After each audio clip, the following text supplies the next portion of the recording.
Mind Your Farm Business on RealAgriculture.com is brought to you by RBC Royal Bank.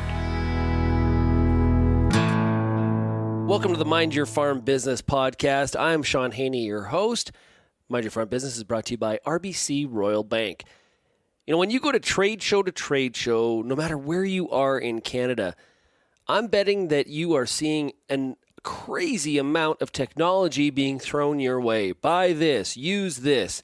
This will be great for your farm. This will add profitability to your farm. But how do you actually sort through all that noise? How do you actually sort out and try to figure out what is the best technology that you should be using on your farm?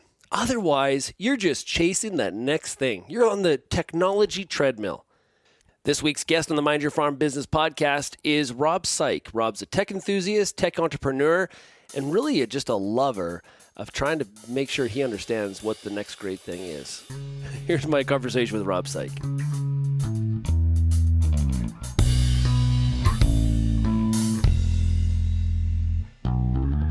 Hey, Rob, how are you doing today?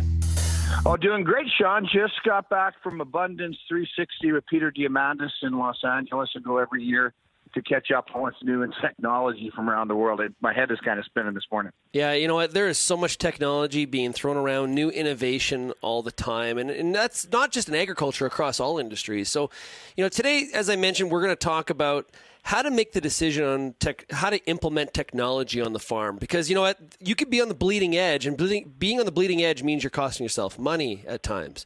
So from a farmer's perspective, how should they approach evaluating new innovations and new technologies before they make that purchase? Well, I think that the first consideration is one of commitment. And that is that doesn't matter what technology you're out there, and I could give a variety of examples, but it's the easy part is buying it. The real hard part is committing to implementing it. And I don't care if it's some sensor technology or a new controller in the tractor, a new piece of equipment or a new piece of software. The dedication to learn the system that you just purchased, no one should underestimate that part of the equation.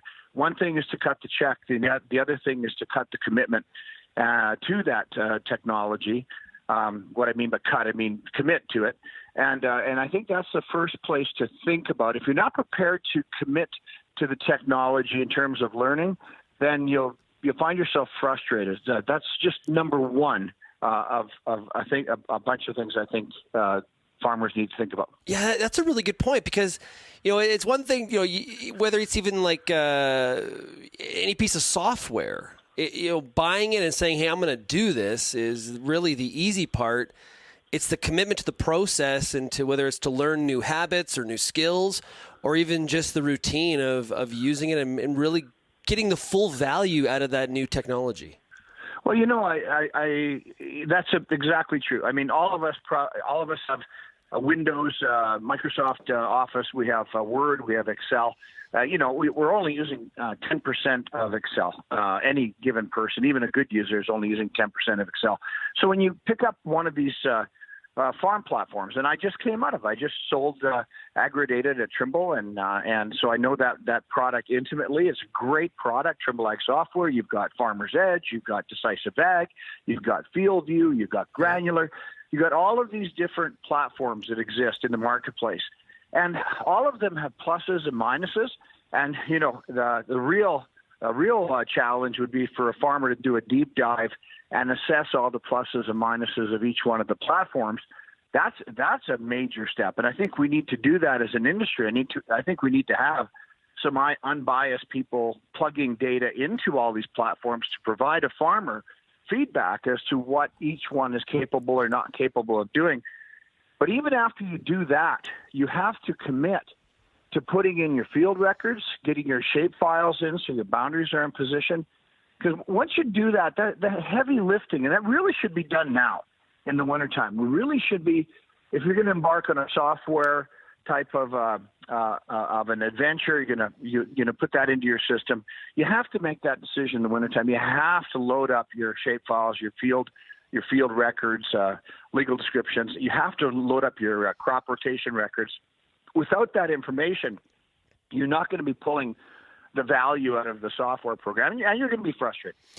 But Rob, a lot of times when I'm talking to growers about this topic, I hear people say, and even corporate people, when you ask them questions about when they upgrade their facilities and things like that, everybody talks about, well, I got to get an ROI.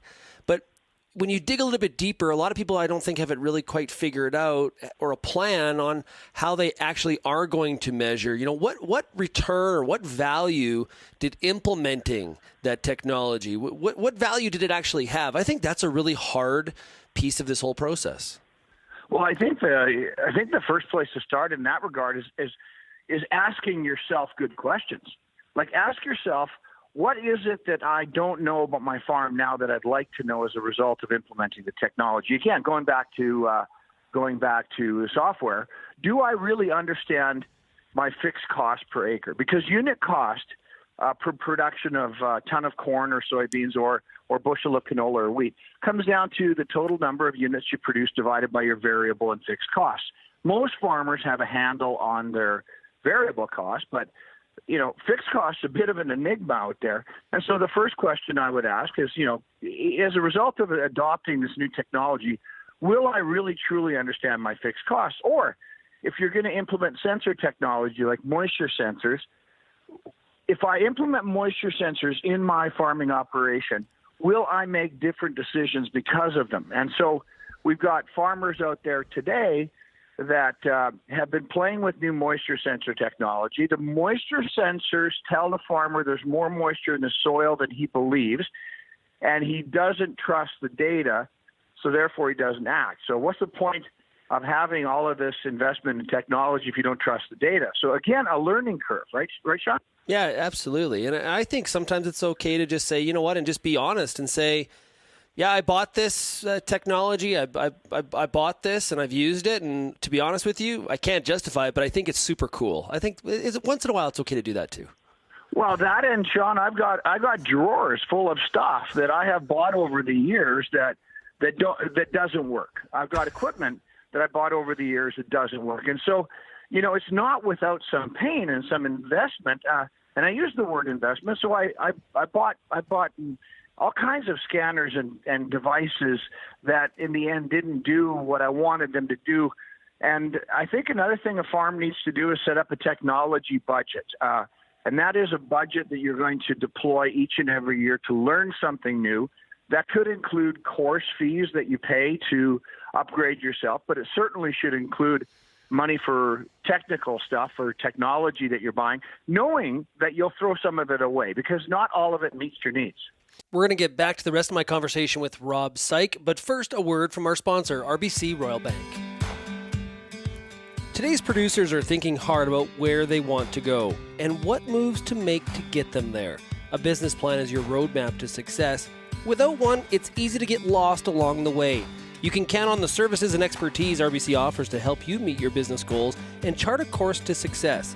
Visit rbc.com/chartyourcourse to find an ag banking specialist near you.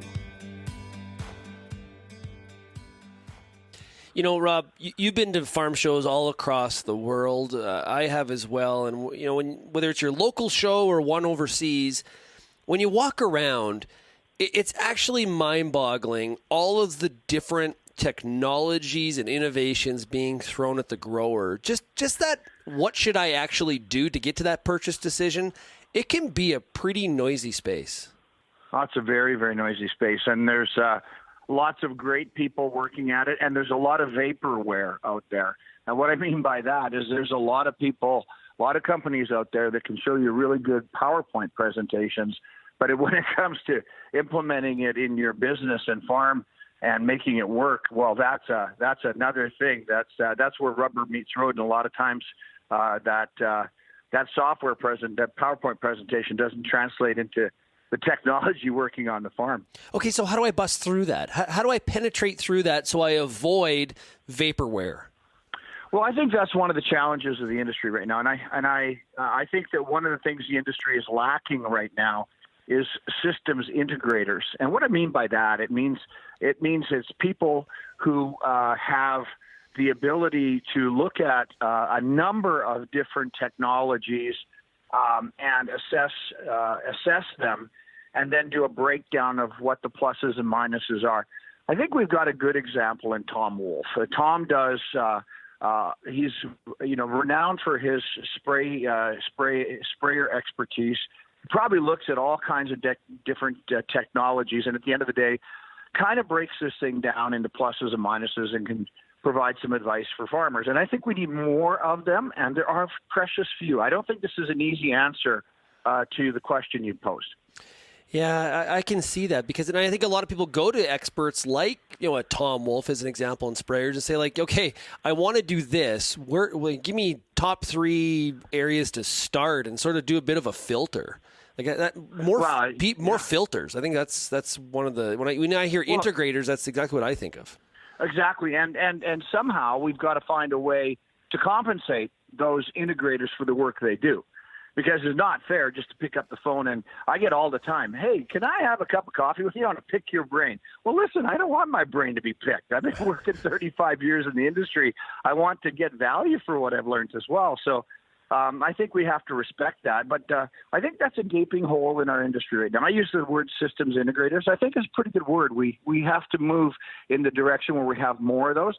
And one of the challenges right now is that the post-secondary education system doesn't have enough curriculum actually to create these system integrators. We don't have enough curriculum kicking these young people out into our industry, and we desperately need them.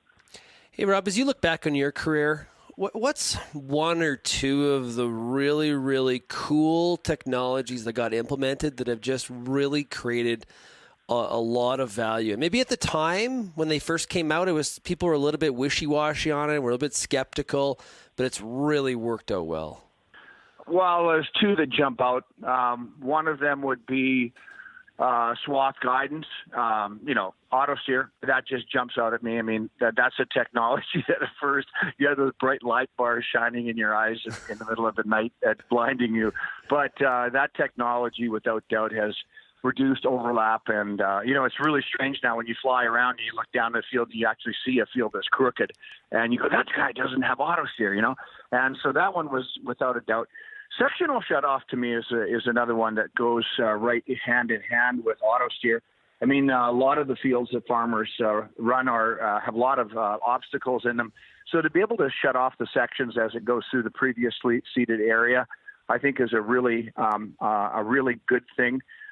For me, personally, one of the real big things that I have learned to rely on so much is voice recognition.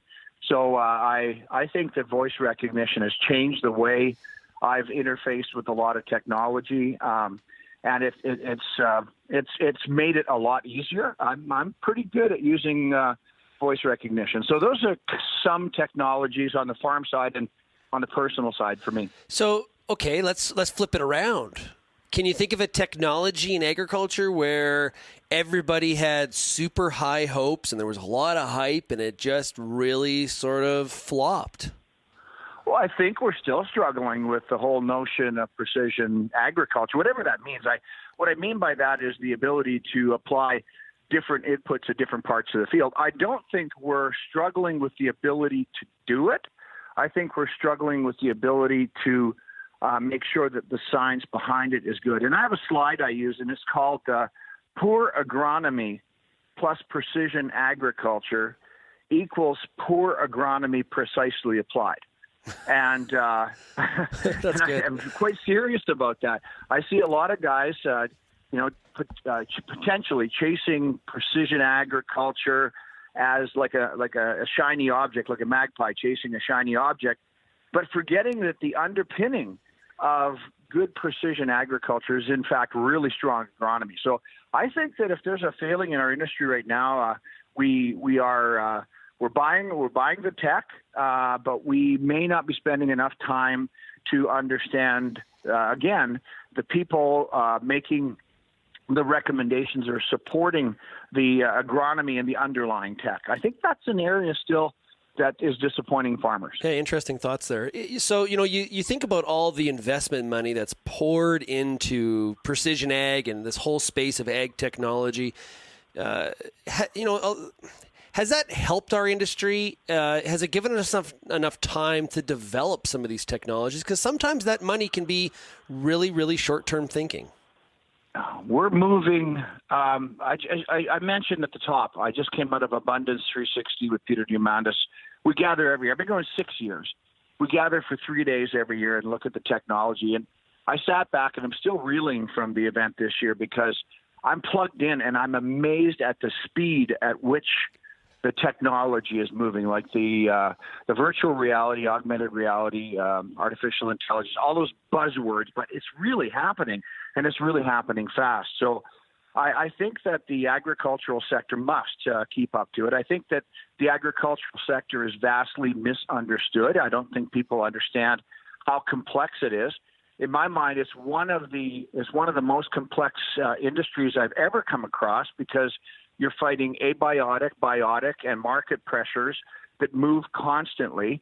And so there's a need, Sean, as these farms get bigger, there's a need to have information hitting the farmer, or at least a need for information and data to be hitting some sort of a system that will give the farmer alerts.